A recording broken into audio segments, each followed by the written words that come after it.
The book of Genesis. In the first video, we saw how chapters 1 through 11 set up the basic storyline of the Bible. God has created all things, and he makes humans in his image to rule the world on his behalf. The humans choose sin and rebellion, and so the world spins out of control into violence and death, all leading up to the rebellion and scattering of the people in Babylon. And so the big question is, what is God going to do to rescue and redeem his world? Well, out of that scattering at Babylon, the author traces a genealogy of just one family that leads eventually to a man named Abram, later known as Abraham. And God's promise to Abraham at the beginning of chapter 12 opens up a whole new movement in the story. God calls Abraham to leave his home and go to the land of Canaan, which God says will become his one day. And in that land, God promises to make Abraham into a great nation, to make his name great, and to bless him. Now, these promises are connected back to earlier parts of the book. So Babylon had arrogantly tried to make a great name for itself, and that didn't go over very well. But God, in his generosity, is going to bestow a great name on this no-name guy, Abraham. And God's blessing of Abraham echoes all the way back to that original blessing God gave humanity in the beginning. So the question is, why is God going to bless Abraham and his family? And the last line of God's promise makes this clear. So that all the families of the earth will find God's blessing in you. Now, this is key for understanding the whole rest of the biblical story.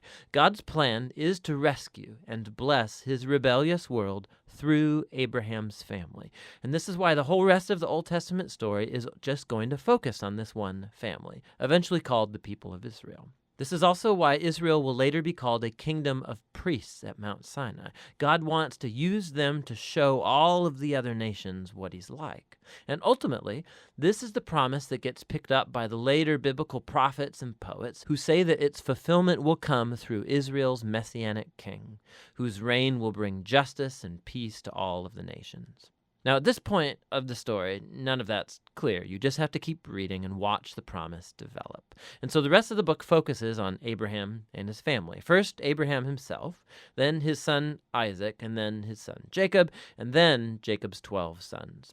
And the stories about each generation, they're united by two main themes. So first, each generation of Abraham's family is marked by repeated failure. They just keep making really bad decisions that mess up their lives and that put God's promise in jeopardy. However, God remains faithful to them. He keeps rescuing them from themselves and reaffirming his commitment to bless them and bless the nations through them despite their failings. So the Abraham stories. God had promised Abraham a huge family, but on two different occasions, he's afraid for his life because other men are attracted to his wife, and so he denies that he's even married to her, which creates, of course, all of these problems. And not only that, Abraham and his wife Sarah, they can't have children, and so Sarah arranges for Abraham to sleep with one of their servant girls, which also creates all of these problems in the family. But each time, God bails Abraham out. And in chapters 15 and 17, God even formalizes his promise to Abraham with an official commitment called a covenant. This is a classic scene. God invites Abraham to look up at the night stars and to count them. And he says, that's how numerous your family's going to be.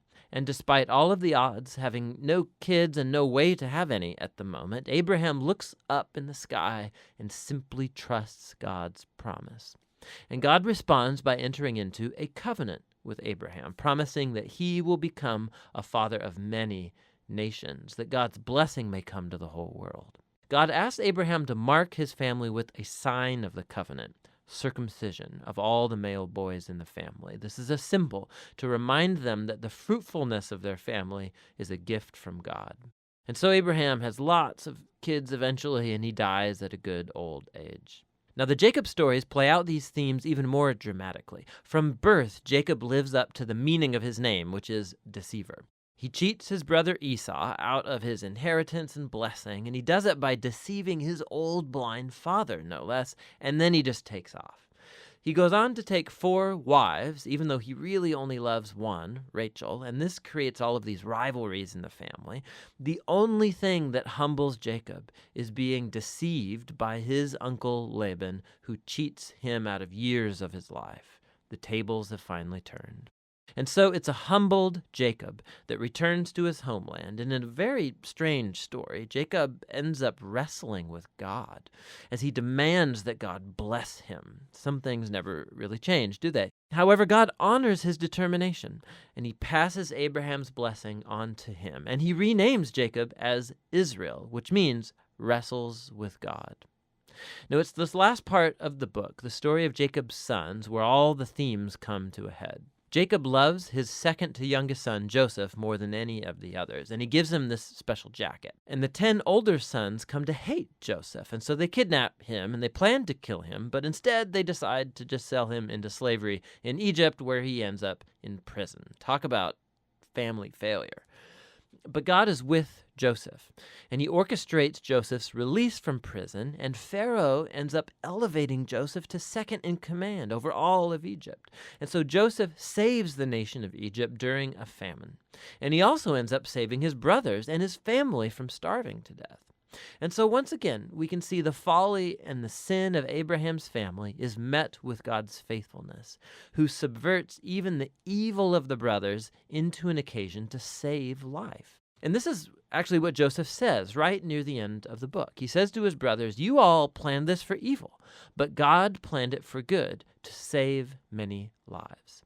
Now, these words are strategically placed at the end of the book because they summarize not only the story of Joseph and his brothers, but the book as a whole. From Genesis 3 onward, humans keep acting selfishly and doing evil, but this God is not going to leave his world to its own devices. He remains faithful and determined to bless people despite their failures. You can see this especially in how that mysterious promise about the descendant of the woman gets developed throughout the book. So remember, Genesis 3, God promised that this wounded victor would come and crush the snake and defeat evil at its source. And the author then connects this promise directly to the line of Abraham. This is a part of how God's going to bring his blessing to the nations. Now, from Abraham, this promise gets connected to Judah, the fourth son of Jacob. And this is how. In an extremely important poem in chapter 49, in aging Jacob, he's on his deathbed, he wants to bless his 12 sons. And when he comes to Judah, Jacob predicts that Judah will become the tribe of Israel's royal leaders, and that one day a king will come who will command the obedience of all the nations and fulfill God's promise to restore the garden blessing to all of the world. And then after this, Jacob dies. And later, Joseph dies too. And the growing family remains in Egypt. And so the book of Genesis ends with all of these future hopes and promises left hanging and undeveloped. And it forces you to turn the page to see how it's all going to turn out. But for now, that's the book of Genesis.